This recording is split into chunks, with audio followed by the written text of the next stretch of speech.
Hi! Welcome to my vlog.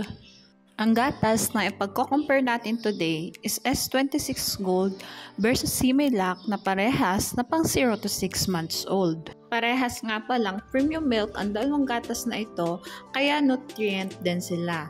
And ito yung mostly na nire-recommend ng mga pediatrician.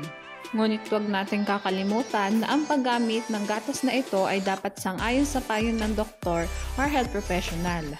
Request nga pala ito ng isa sa mga viewer ko at wala po akong sawang magpapasalamat sa tiwalang binibigay nyo sa akin sa tuwing magre-request kayo ng review ng mga gatas.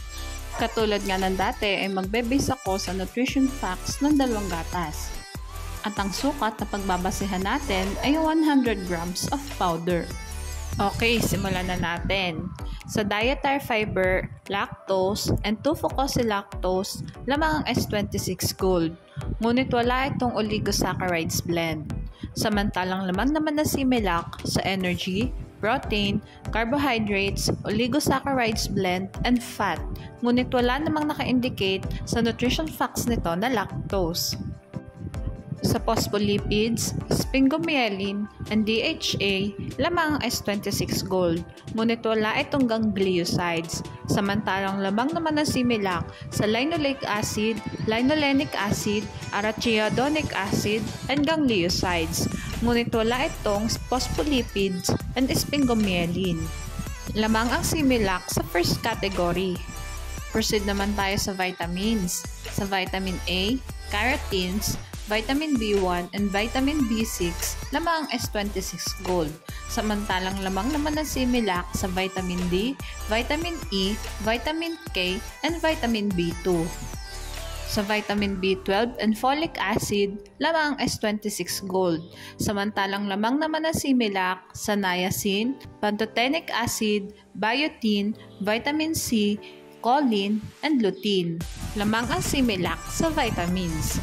And dito naman tayo ngayon sa minerals. Sa iron, lamang S26 Gold. Sa calcium, phosphorus, magnesium, sodium, potassium and chloride, lamang ang Similac. Samantalang pantay naman ng dalawang gatas sa zinc. Sa selenium and taurine, lamang ang S26 Gold. Samantalang lamang naman ang Similac sa copper, manganese, iodine, nucleotides equivalent, and inositol. Ngunit pantay ang dalawang gatas sa carnitine. Lamang ang Similac sa minerals. I-discuss naman natin yung price na nakita ko sa Lazada. And ipapaalala ko lagi na pwede mag-iba yung presyo ng mga gatas na pinapakita ko depende kung saan store nyo sila titingnan. Mapa online store man or physical store. Dito, parehas na 2.4 kg yung dalawang gatas na ito, ngunit mas mahal ang Similac ng 225.75 pesos compare sa S26 Gold. And reasonable naman yon kasi sa mga nakita natin sa nutritions na mas lamang ang Similac compare sa S26 Gold. At ito na nga yung summary ng vlog natin today. Sa first category, vitamins and minerals, lamang ang Similac. Samantalang mas affordable naman ang S26 Gold. Basta lagi nating tatandaan, pumili ng gatas na hiyang sa bata. Mahalagang paalala, breast milk is the best milk for babies. Okay, hanggang dito na lang ang vlog ko. Sana ay nagustuhan nyo. Thanks for watching. Please like and subscribe for more videos.